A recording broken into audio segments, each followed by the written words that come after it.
going on YouTube? Welcome back to the channel. This is for entertainment purposes only. So unfortunately, yeah, I didn't make a video on Sunday because technically today is my Sunday. I took a bunch of extra days off from work. I have a potential opportunity coming that I'm trying to take advantage of. I'm going to be working my ass off. And unfortunately, at some point, no matter what, my YouTube creations are going to go to zero for a while. I'm going to try to still do Forex stuff, but it's eventually going to come to a screeching halt for a little while. If you want to know what the opportunity is, go to my last video. You will see. I definitely want to go for that. 100%. But anyways, ooh, look at silver. If you're not in silver, I'm telling you, you got a chance coming. We found resistance at 26 bucks as expected. And I would say price is going to come back down to the somewhere between $24 and $22. It may or may not respect this trend line. I'm starting to disregard trend lines unless they're like monthly or 6-month monster trend lines, like long-term trend lines. Otherwise, you know what I mean? They don't seem to hold, and the whole break and retest thing, just I don't know. It's never perfect. So I would say there's a good opportunity. There's a good chance that silver could come all the way back down to like 22 bucks. So if you're not currently own any silver and you're looking to buy, I would probably look and maybe do it slowly. Do some at 23.50, and then maybe some more at 22. I bought some at $23 after premium, and I bought some more at $21 after premium. And yeah, I'm technically in profit a little bit on my silver purchase already, which is good. And I think this is going to keep going. I think it's going to keep going. So word on the street, I've been watching a lot of like big time heavy hitters that know the economy, they know money, they've called things out before, and they're saying to expect one more quick snap of the dollar going bullish, right? So we're going to get one more snap of dollar bullish. And after that snap, all in short, man. All in short on the dollar, because it's going to just go to the bottom, wherever that might be. So that's what I'm... And when that snap happens, so we could get a quick snap back in gold, because you see that gold and the dollar are like inversely connected. So when the dollar's going up, gold and silver are going down. But then when the dollar's going down, gold and silver are going up. So yeah. Yeah, so that could be, yeah, that could be something, Gold is like just fighting this $2,000 level. But when that thing breaks out of there, man, goodbye. I mean, I wish I had more money to buy gold, but I don't. I mean, I really want to get some gold. I want to get at least 1 ounce, but I can't. I can't afford it. A place to live is more important, unfortunately, right now. Ooh, look at this. Copper. Is it so? Ooh. We have a 382 pin bar already clocked in on the monthly chart for copper. That's beautiful. Beautiful.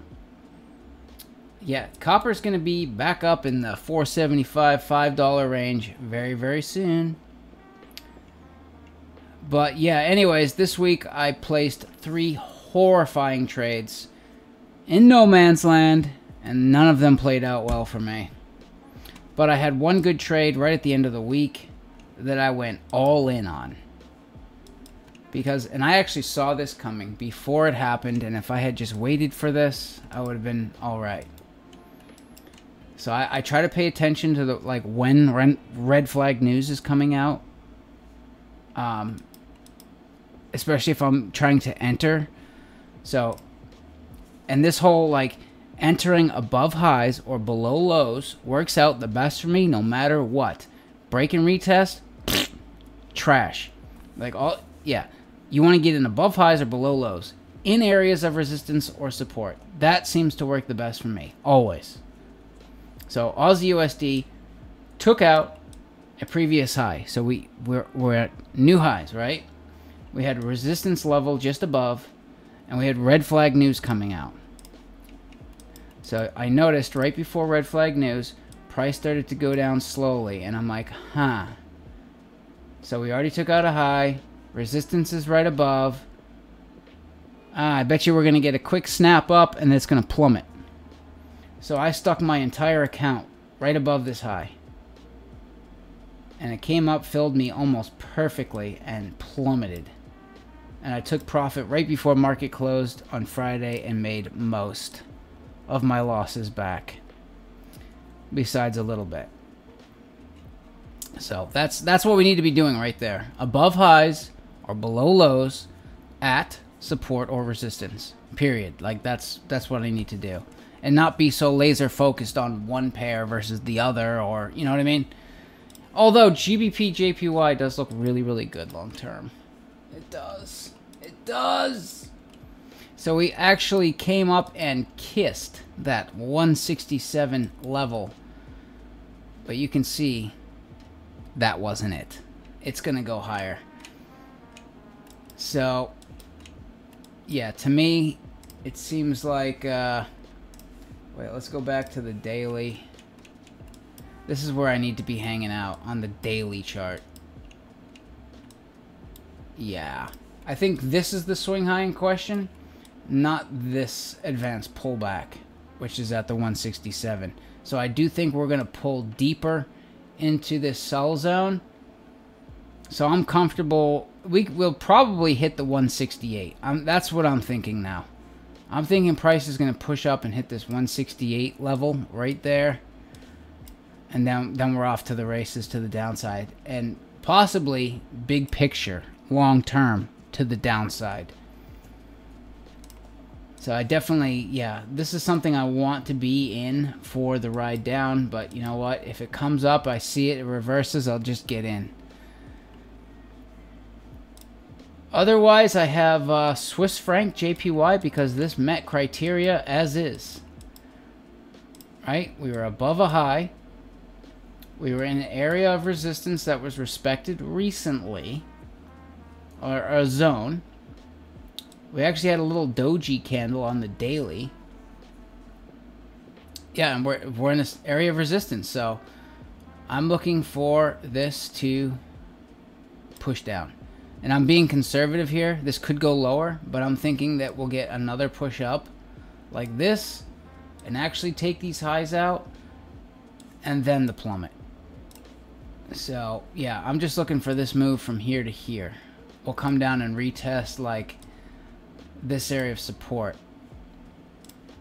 So I'm going to just take profit on there and see what happens. If this pushes higher, then we could potentially re-enter above the highs. But there's not much, like, you know, resistance above this because we've never been there before. From the 6-month chart, it just seems like it just keeps going. So, yeah.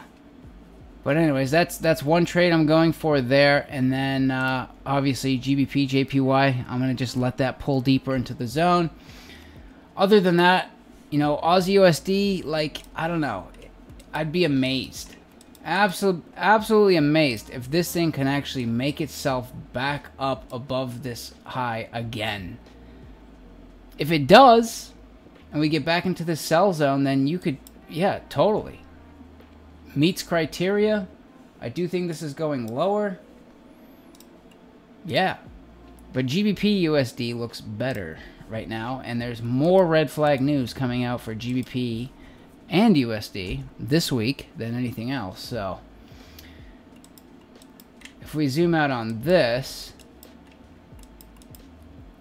you know, I thought GBP USD was going to come down into this area of support before going up long term.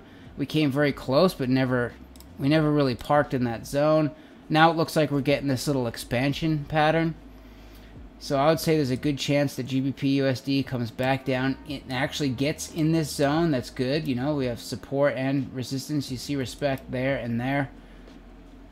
Before this thing goes back up long term, big picture. So I'm thinking with the red flag news that comes out this week, if you look, if we zoom in, you see this is the swing high in question there. And there's a nice round number right there. 1.26000. So I'm thinking that price is going to push up, take out this little high, and probably just kiss that level, that 126. And then we're going to head back down. So I'm going to go for that. And you just, yeah, you can put your stop above, you know, that last previous high, 20,000 units. So it could be a $250 loss or a $1,600 win if we get it price all the way back down here. But that's what I think is going to take place, with some fakery and shakery in the middle, obviously. But we will see. You know, who knows? Because this was a quick, this last run-up was quick and pretty fast, so we could get a violent snapback. I don't know. But we shall see. But yeah, anyways. Yeah, that's pretty much all I'm going for this week. And yeah, we'll see what happens. See you later.